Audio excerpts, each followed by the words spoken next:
Hello, hello, hello. I have my skull rock here. This is an inverted skull rock and that represents life because if you put a cast into this of clay or whatever molding cast, okay, and then you pull it out, then you have a convex face. This is a concave face. And it stands for life. Yes, that's the truth. And it's gorgeous. Absolutely gorgeous. They have a name for this. Forgot now what the name is. Some like the cave of crystal formation. Yeah, this is a crystal. This is crystalline. Okay, and we found this on the beach, and it is a rock that consists of silica and quartz. So it's a quartz silica mix. That's what this is. And I love those. They're absolutely gorgeous. So, yes. And it's very healing. So that's why I make videos with these rocks. Because they feel good for me when I meditate. Also, when I'm not making a video, I hold a rock. And also for collecting my thoughts. And it helps also in terms of making a video and helping other people collect their thoughts as well. So that's very helpful.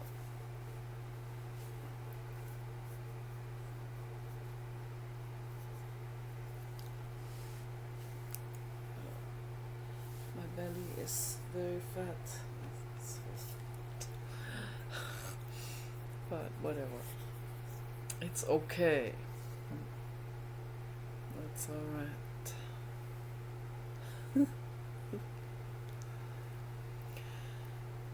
So I want to talk a bit about health, physical healing and mental healing, and it's also one process, of course.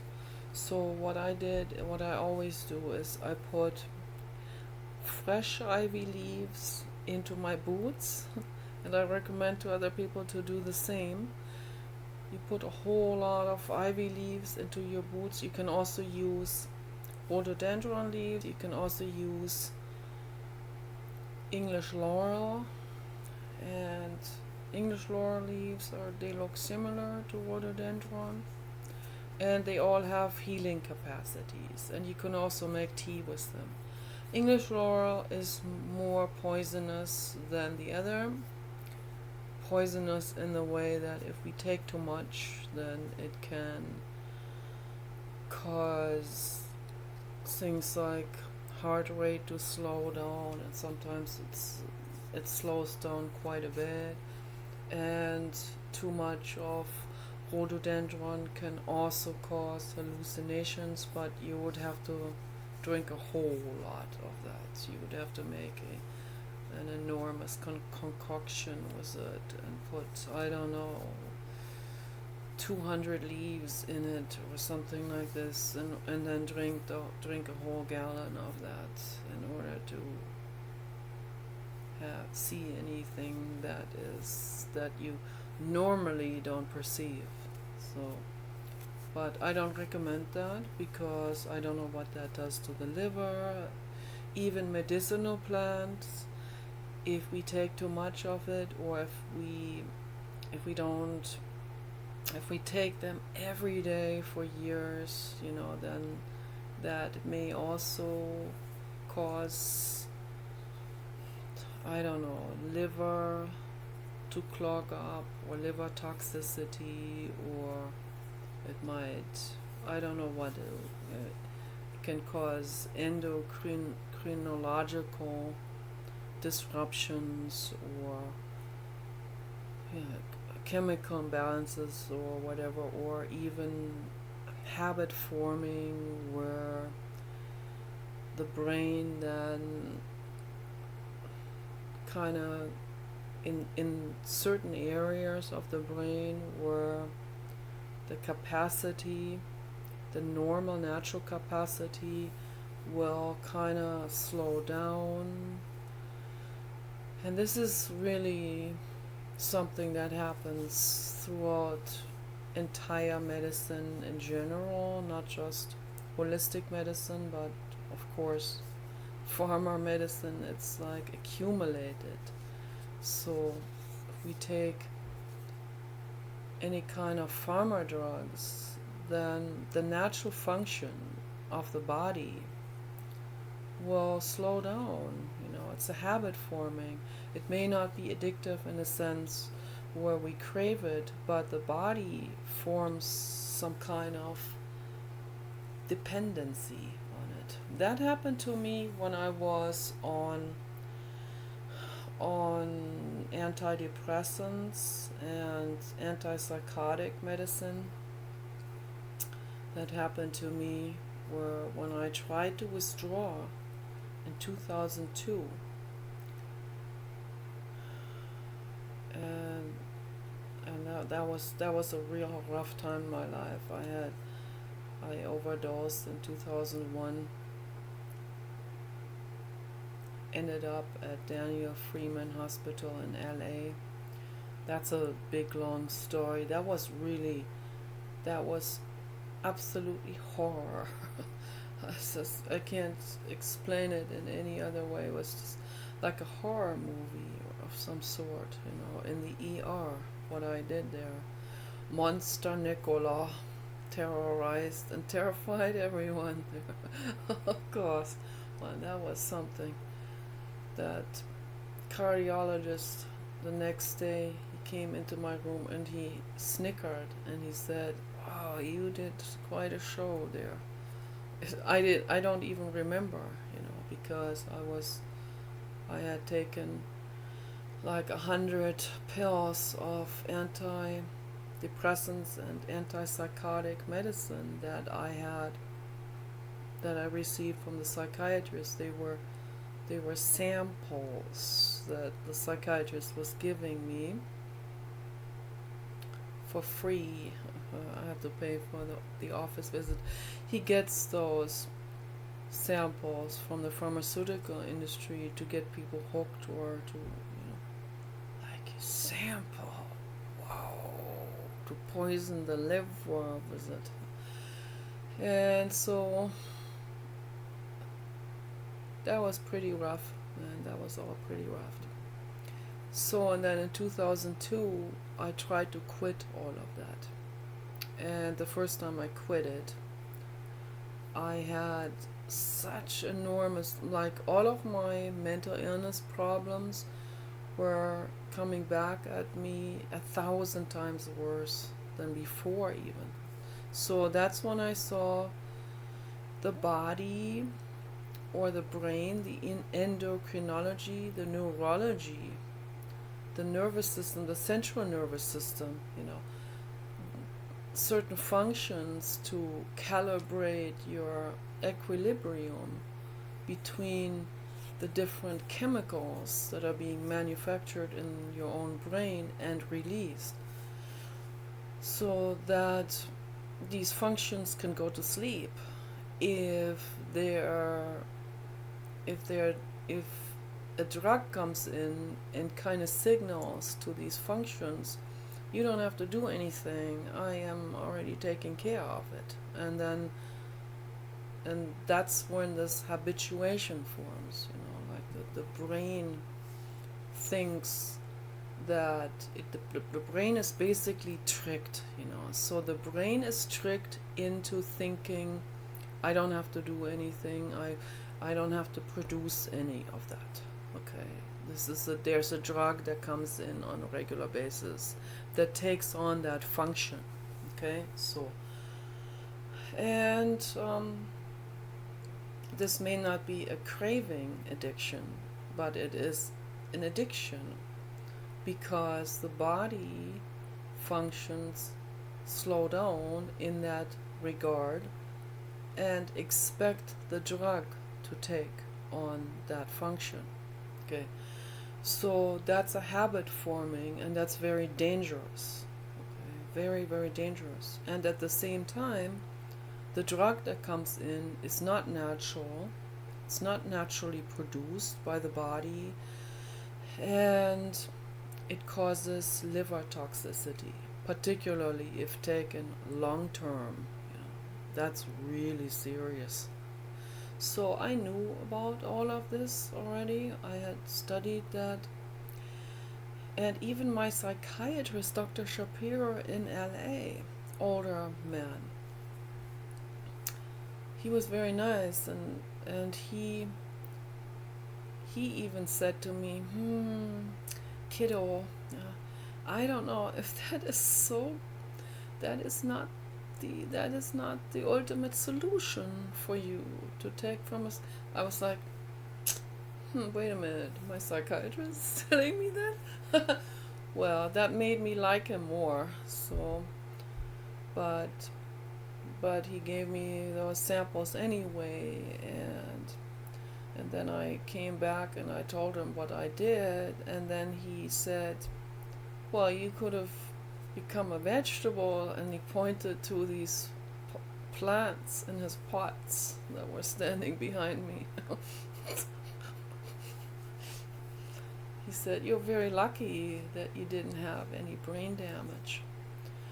And he said, those drugs, those are new ones, they're not lethal, but they can cause neurological damage. So I don't know, it may have caused neurological damage. I don't know whether it's long-term damage or short-term damage, but I know that, I talk to other people who have been on antidepressants and antipsychotic medicine long-term, and they could tell that I have been on that too. By the way, my face my eyes twitch sometimes like this. So they could see that. They could tell, you've been on those psychopharmaceuticals long term. And I said, yeah, how did you know? Yeah, I could tell by the way your eyes are twitching, and they had that too. So, and then also another thing, that it's gotten better, but it was really bad in the past. So, and then also Restless Leg Syndrome. That's another toxicity sign that can happen through acute toxicity, onslaught through drugs.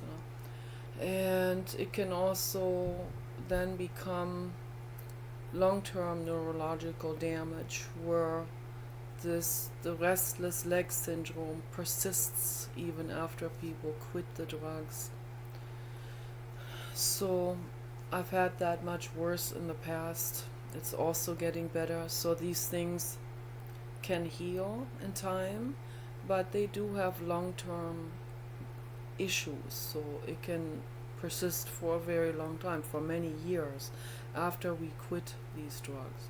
But it's better to quit it than to stay on it, because people who stay on it, they get liver toxicity, they get all kinds of side effects and negative symptoms from those drugs. And so if we do cleansing and detoxing and holistic healing, all of these things will get better in time, of course, including the mental illness part. So, and there are certain things like trauma, for example, that is embedded in the brain, but it is willing to be released, but we have to be allowing it. So, and that's the work, that's the inwardness work, but we also have to do outward work. We have to work with, of course, with holistic medicine, plant medicine, the right food, and so on. We like the full spectrum of holistic healing we have to do. That's very, very important. And all of these things fall into it. Like ivy in your boots and shoes. Ivy tea, I made ivy tea, tastes really great and really refreshing, and it has a whole lot of medicinal effects on the body. Rhododendron is a panacea for that's a wide spectrum, full spectrum, or I would say indefinite spectrum antiviral medicine. So whatever viruses are being created by people through gene splicing or whatever, however they create those in the laboratories, creating mutations, or they might manipulate the RNA of the virus. It's not a full DNA. It's a ribonucleic acid. It's an amino acid molecule that's very long, very similar to DNA, but it does not replicate itself just by itself. It doesn't zip itself apart. So, like, it's not alive in that sense. So it needs a host in order to get propagated, and that's what the virus does. It embeds itself into people's cells, and then it kicks out the cell's DNA and puts its own RNA into it, and then the cell multiplies, and it multiplied the virus. Okay, that's how it works. It's a passive form of multiplying, and they may have put different combinations of amino acids into that RNA and that's what they're probably constantly working on.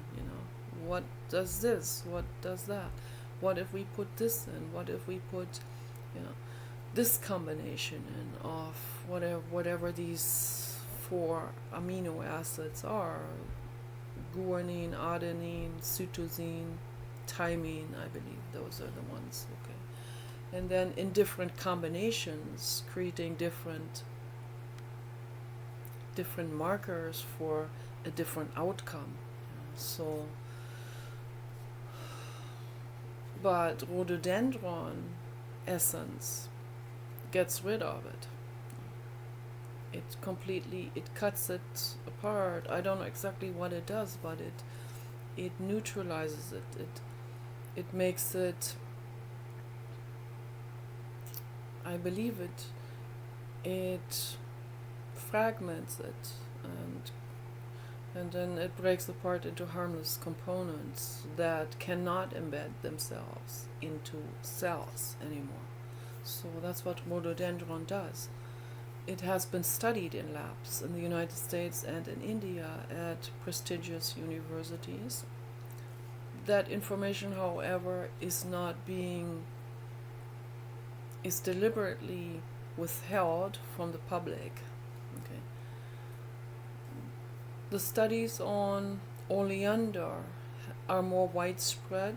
It does the same thing. Oleandrin is that essence. It's a very similar alkaloid as in rhododendron, and it also is a wide spectrum antiviral. And Donald Trump, together with Carson, I believe that was his name, Dr. Carson, they were both interested in going into this holistic direction, but they're like two people against the mafia, So And then Dr. Carson died, and then that makes me also wonder, why did he die?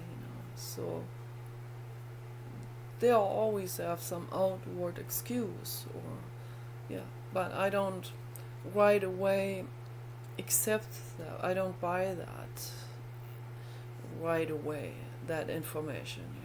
I always suspect the mafia with their tricks and stuff, and with their covert way of acting and murdering people.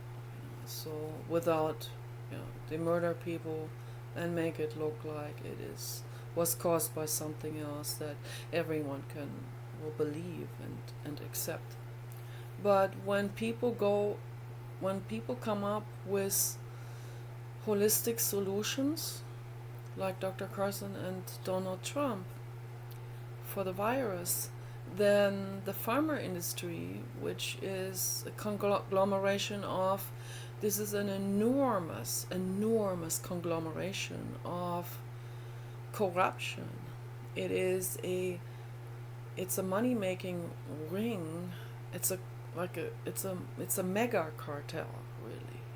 So where so many players are getting their kickback money in this machinery, it is an organized, greed-based machinery that has snowballed so far out of control that they work together with the mafia, of course. This is all the same thing. It's the same energy. They're all based on the same principles. Okay, they murder people, and they also work with the mafia directly, and they pay all kinds of shady people to do middleman work and hitman work and so on. So when people go against the medical industry, and you would say, oh, they're not going against the medical industry, they're just proposing something else, something better, something that works better, is better for people, is better for the greater good. They're not like directly going against the medical, but to the medical industry that is perceived as that. That's a threat, because what if oleandrin becomes really famous? What if it cures people suddenly? What if it cures famous people where they can't omit that information anymore? They can't hide that information from the public anymore, and it gets out. Okay, then the medical industry is afraid that this could spiral out of control, and then more people learn about it, and they will turn towards the holistic solution and away from the pharmaceutical medications and interventions. Okay, and that's what they're afraid of, because the whole thing is just based on profit maximization and nothing else. People need to know this. Okay, I think this is very important that you guys really understand how this is functioning in our society. Okay, and it has escalated over a course of 100 years into these proportions now. Okay, very important that people get informed about corruption, about the medical industry,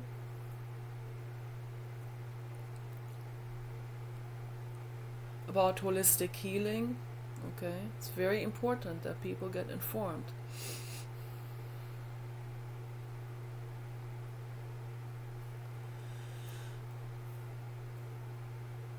So I offer this, if people don't want to listen to it, that's perfectly fine with me. I get concerned when innocent beings like racehorses are being doped and drugged against their will. when farm animals are doped and drugged with hormones against their will, and all the other atrocities that are going on, that are happening with animals. I don't want any animal to get a Neuralink implant.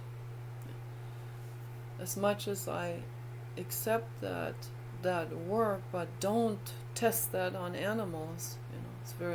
That's very important.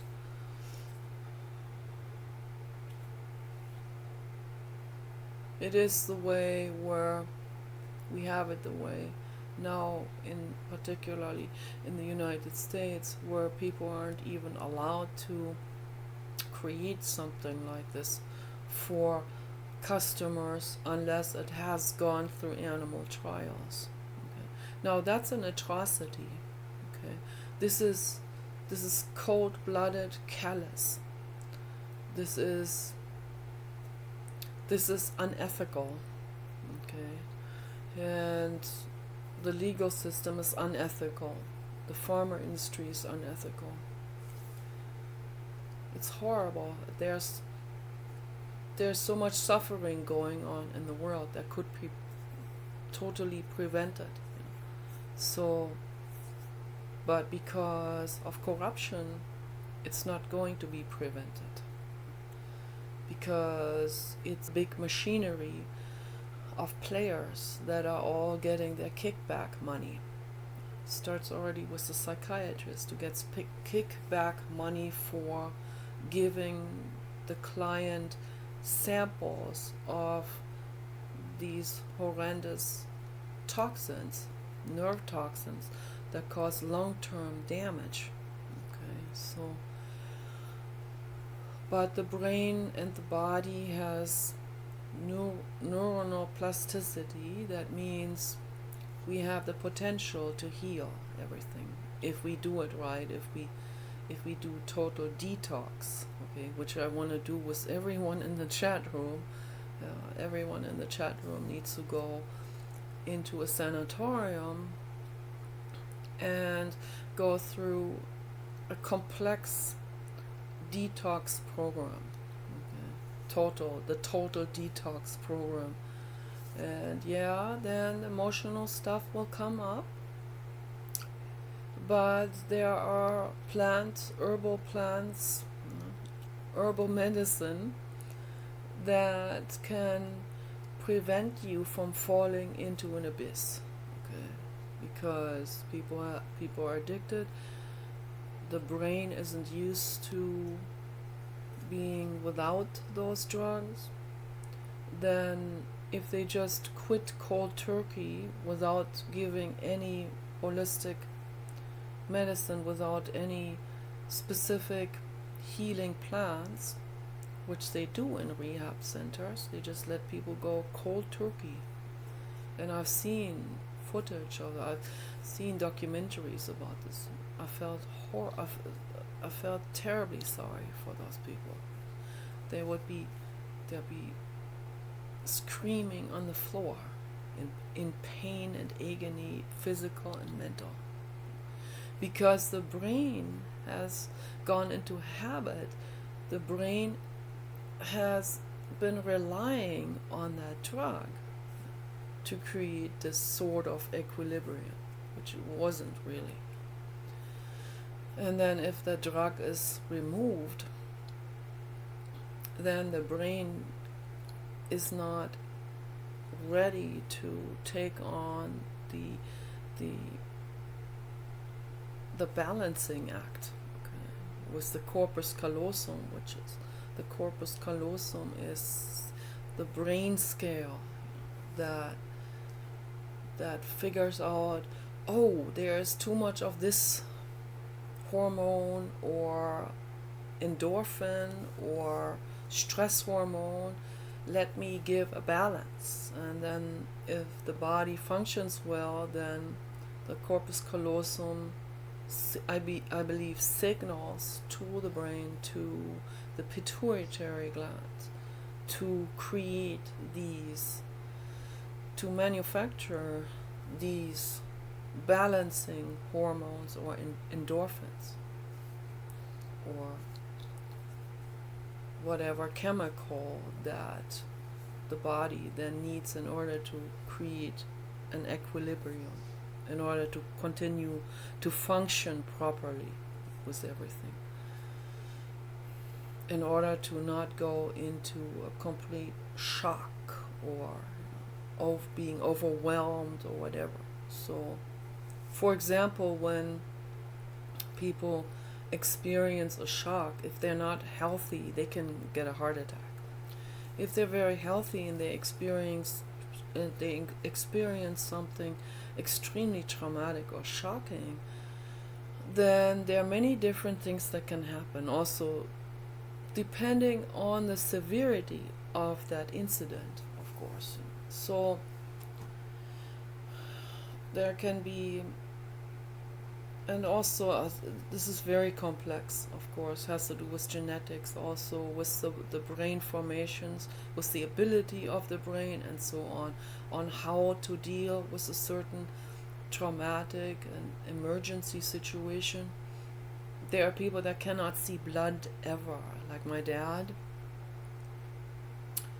I can, it doesn't bother me that much. It's for me, it's just that I'm deeply concerned and worried for that other living being. So I get overwhelmed with mother instinct, anxiety and fear, and that may also be so much that I may not be functioning appropriately in that moment. I don't know, maybe. I've seen it before where my brain just goes into screaming frenzy and stuff like this. We saw a woman drive her car against a rock wall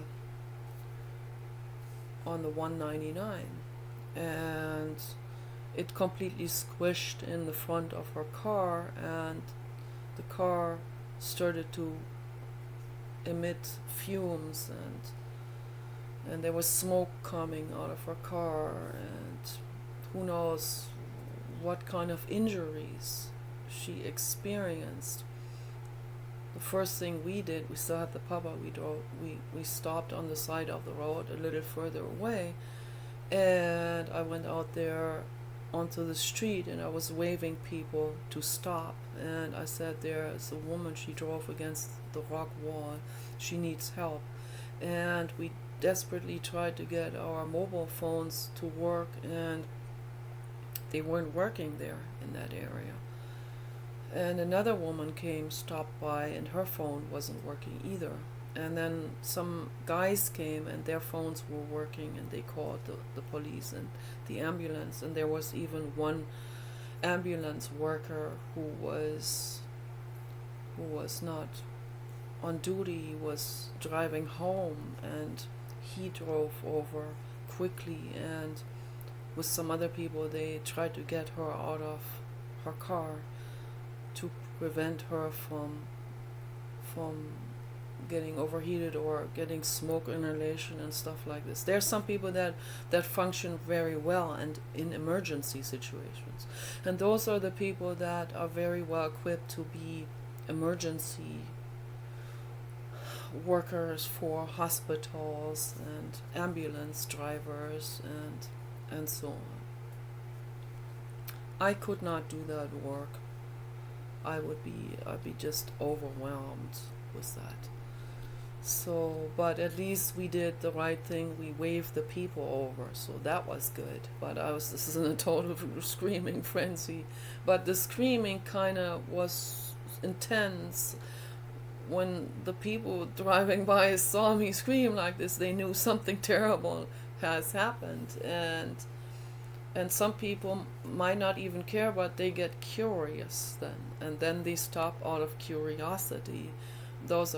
There are those people, and then out of that curiosity, they see what's going on, and then they will be, since they're already there, they have their phone ready, and they call 911. So different people have different reactions. I'm not coming with a judge hammer on this. So there are different brain formations in the brain, of course, We have different abilities, of course. But in general, and I was thinking about this the other day, so this is also something that happened through evolution. Obviously, the people whose pituitary gland or pineal gland was able to create through the corpus callosum, saying this is an emergency here, this is extreme shock, you have to create DMT. Okay, so it's like a mandate from the corpus callosum to, I believe, the pituitary, to the pineal gland. The pineal gland deals with those kind of chemicals. Okay, and then the brain, the pineal gland creates DMT in the brain in a shock state. This is very interesting. This subject is so enormously complex. So what happens then is the DMT releases the person from the shock state. So it is like an antidote to the shock state, to this to the fight or flight shock state, where the blood then focuses, the blood circulation then is being focused into the brain instead of the peripheral nervous system. Okay, and people can even they can become petrified literally because of that, because the motor function might even stop, where people, when they're in shock, they drop something they hold in their hand, or they fall over, or they can't even stand anymore. They have to sit down. That's when the blood circulation and the neuronal circulation is in the fight or flight syndrome is being routed only to the brain instead of the peripheral nervous system, arms, legs, feet, and hands.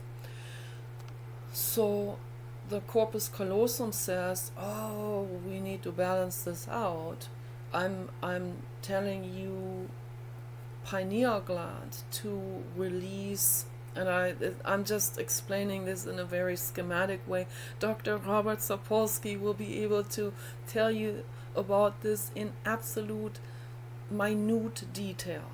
Okay, what kind of substances and in which order, and what kind of chain reaction is going on.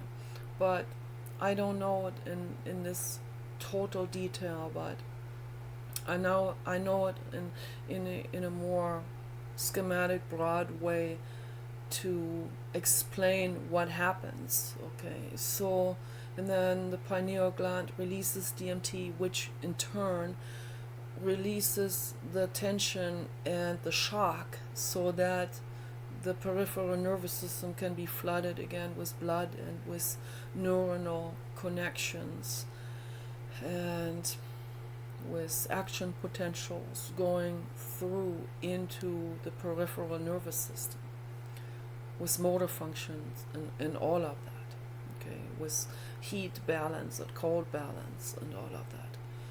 So that obviously has proven to function and made people survive. Thus it was propagated through evolution. Okay, so now, but it also can have a negative side effect as well. Okay, as much in life there's plus and minus with a lot of things, particularly when it comes to chemicals in the body. So the minus of this equation is that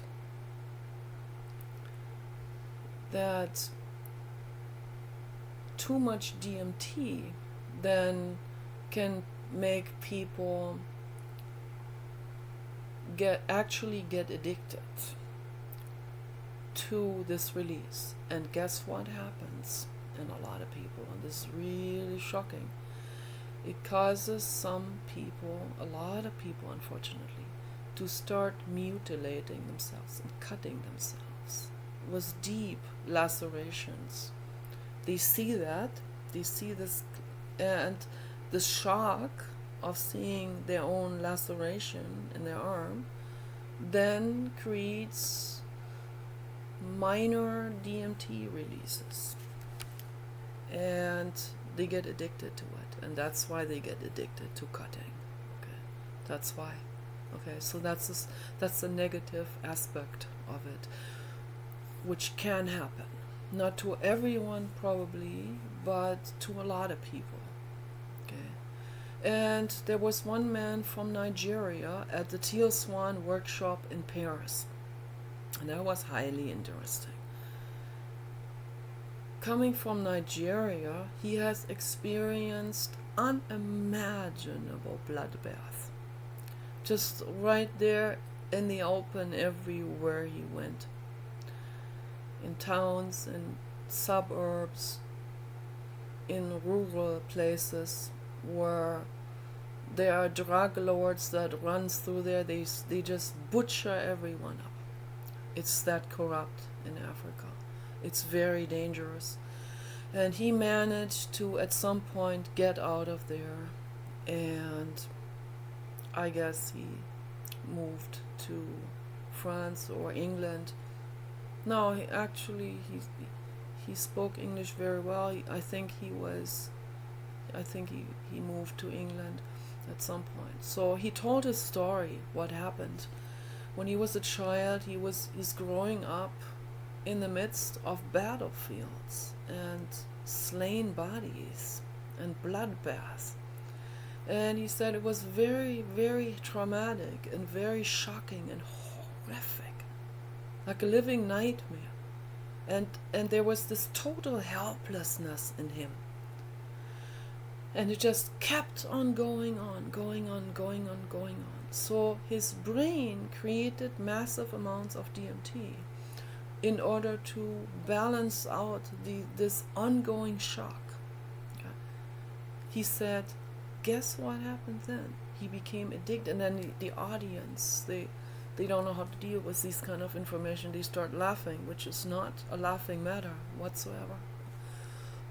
He said he got addicted, but he was kind of snickering himself because the worst part of that was over. He was out of that danger zone in his life. Now he was just trying to mentally heal and put the pieces together and heal the PTSD from that. So, but the way he was talking about this, he was very well aware of what was happening there in his body with the addiction to that DMT. He didn't really say it. He didn't really know what the addiction exactly was about, with the chemicals and all of this. He just knew that there was an addiction that formed itself, that was physical, that was not mental, that was not to hurt anyone or to see some suffering happening.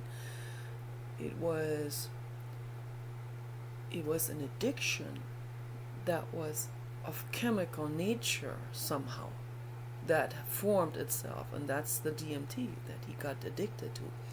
So then he said, then it was at that point he would seek these places and seek out violent areas and stuff like this in order to create that DMT response again. So very interesting, and he wanted to heal this. He didn't want to continue. He knew from his prefrontal cortex and his understanding about existence that this is not good to be continuing to live like this. And in the same way, that's why there were people that re-enlisted into going back to Vietnam, fighting for the corporate agenda, or going to Afghanistan and Iraq and Iran.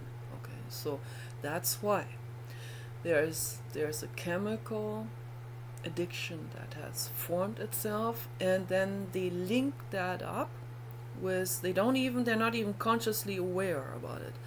They think about the battlefield, and something inside of them says, I want that. No, they don't want the battlefield, they want the chemical release. Okay, that's what they want. People don't want to cut themselves, they want the chemical release, they want the drug that comes out of that. Okay, so that's where this comes from. And there's a lot of people that will say, oh, that terrible guy, he wants to re-enlist into, I don't even want anything to do with him. That's how Paul would talk, because Paul doesn't know the endocrinological aspect of the situation. So that's why he's very easily, misinterpreting the situation as, oh, that person has no conscience, no sense of right or wrong. That too, of course, they're kind of blinded in that way, in that moment, because of that addiction.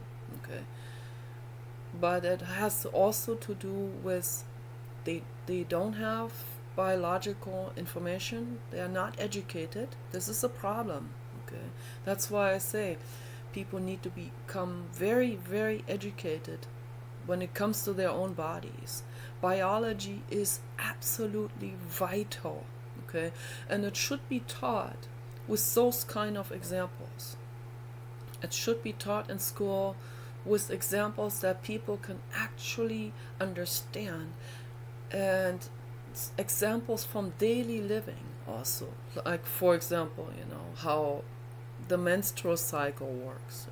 So when our biologist started to discuss that, I was like really interested. Oh, this is interesting. I can relate to this, So, that's how it works. Okay, that all of these different hormones and all of this chain reaction then triggers that into effect. And so I was really fascinated with it because it's something that pertained to me. Okay, so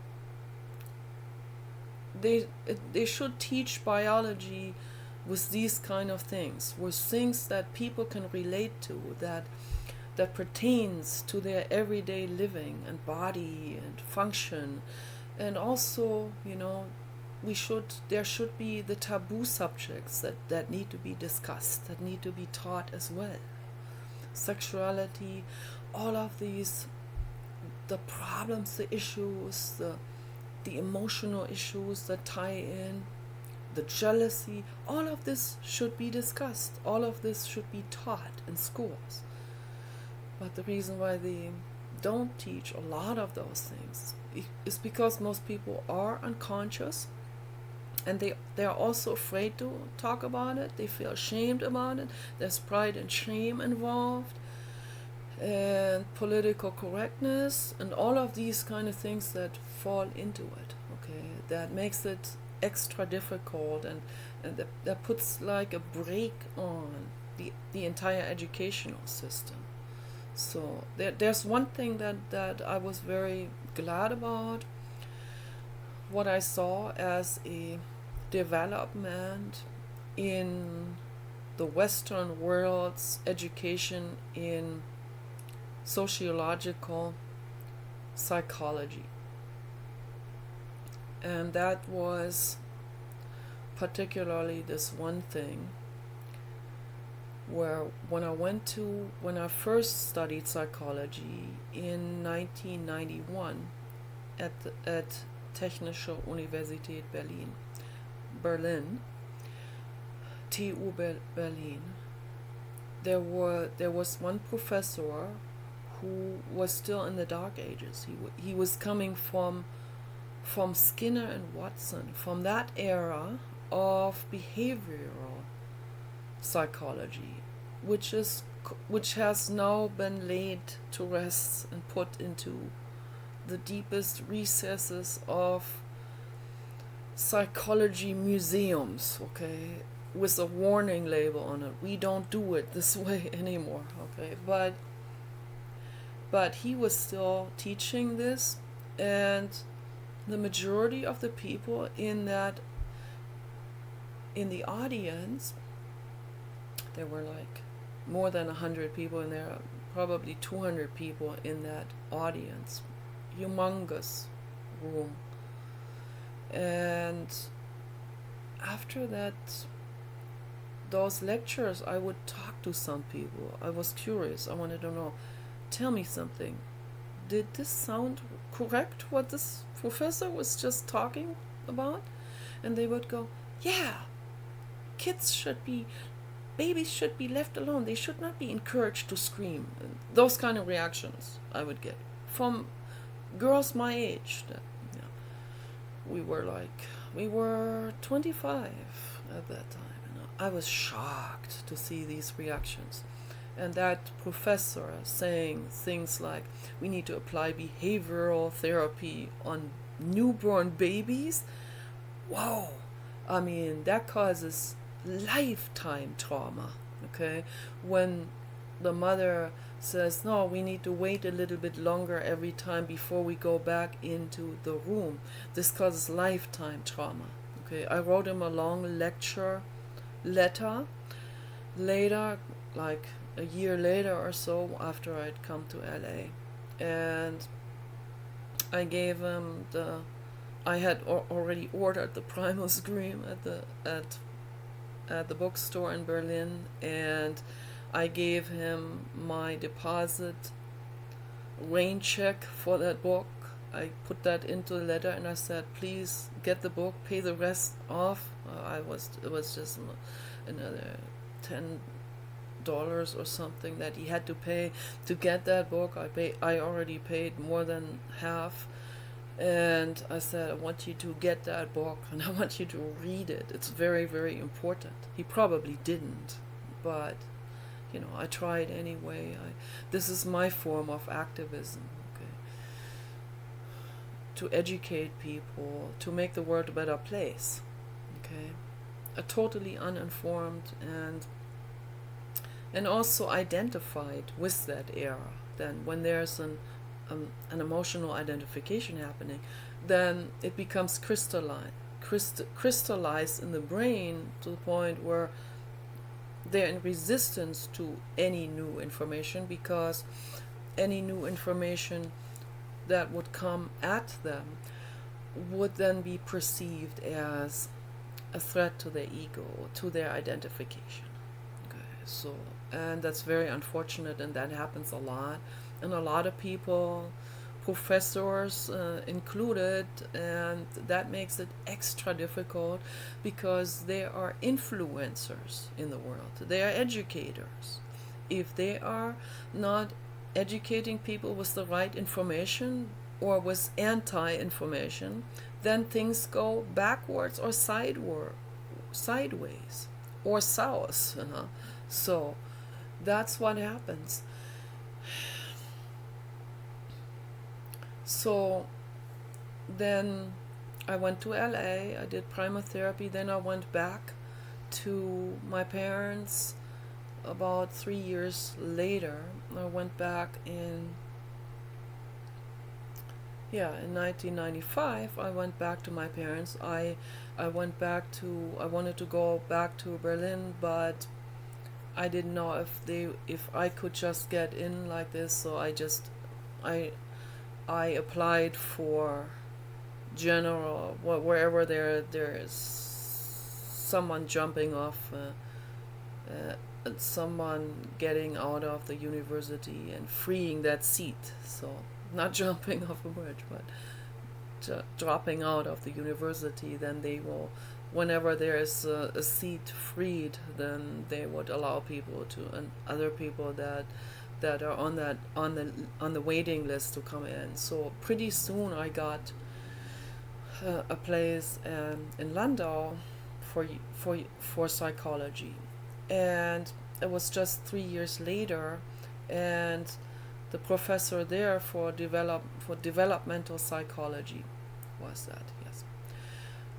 He did one whole lecture on the right birthing process, the Frederick Le Boyer birthing process, and other birthing processes processes where the woman is standing upright, vertical births, which makes a whole lot more sense. This is also where what the other great apes are doing, and which the human originally has done. I don't know how many thousands and thousands of years ago, but the cavemen probably did it like this.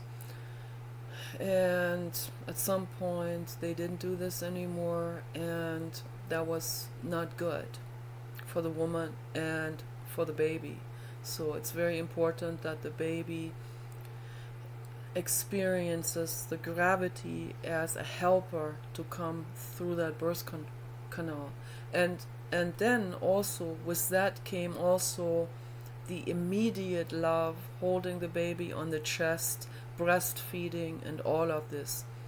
And during the behavioral time, Skinner and Watson, the Dark Ages in psychology, the 50s, they removed all of these natural things. So that was really traumatic. That caused a lot of people, that caused the boomer generation to suffer. So, and myself included, I'm Generation X, but we fall into this as well, of course. So it's the generations after us that finally got a little bit of an improvement in terms of developmental psychology and the knowledge of it, and more women were informed about it and did it a little bit better than the generations before.